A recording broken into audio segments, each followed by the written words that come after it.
So what is reverse dieting?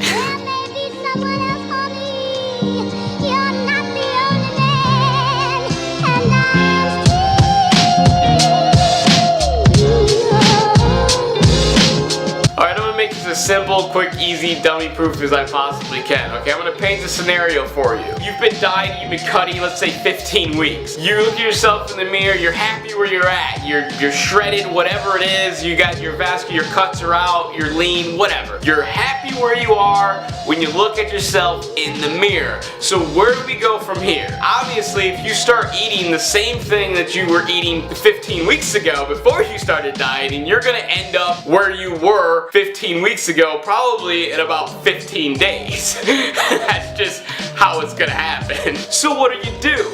Well, this is where reverse dieting comes in. Reverse dieting is the same thing as regular dieting.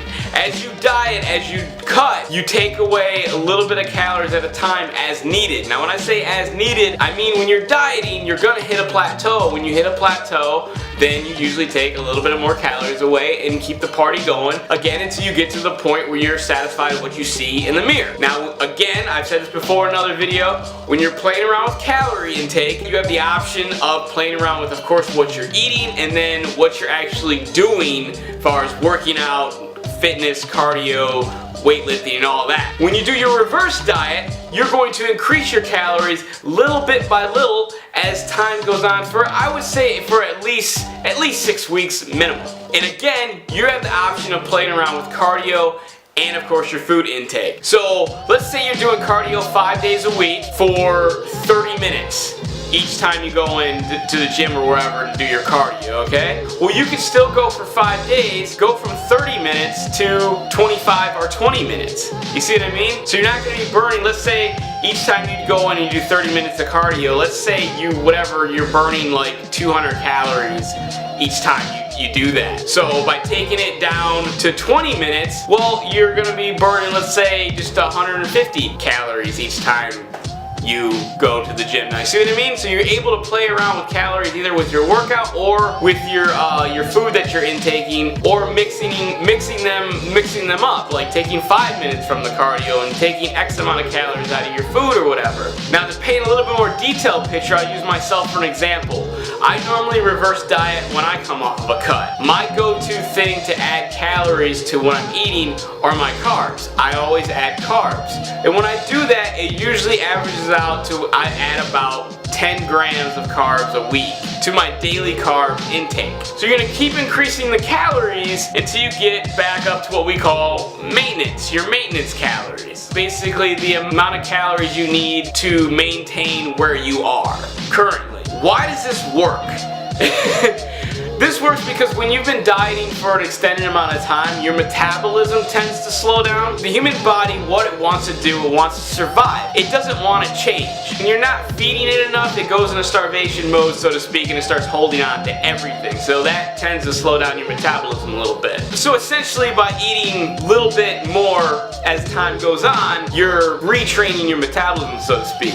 And also your body's going to be a little bit different. The composition of your body is going to be a little bit different than when it was when you first started your fitness journey. So let's say you did a bulk and then you cut down for 15 weeks. You know what I mean? You're going to have some new muscle. What that means is you're going to have new tissue to fuel.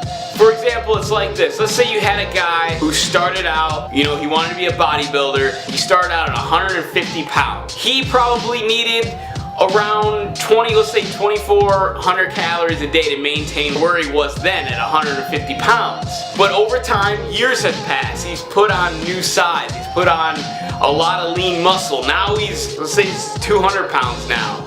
Lean. He's gonna need a lot more food to maintain that 200-pound physique than he did when he was 150 pounds. Does that make sense? And so another example of when reverse dieting should be implemented or used, especially when those who compete, they go into a competition prep, you know, they got really lean, and normally what happens is they're celebrating, they go right off the stage, they eat cheesecake and all this food, and they just go into this crazy binge for like a week of eating all the things they couldn't have. And then you see them a week later from their competition, and some of them don't even look like they ever touched a weight or stepped foot into a gym. And again, the reason for that is because their body was used to taking in X amount, this little bit amount, for such a long time. When they gave it all this extra fuel, it didn't know what to do with it, so it held on to it.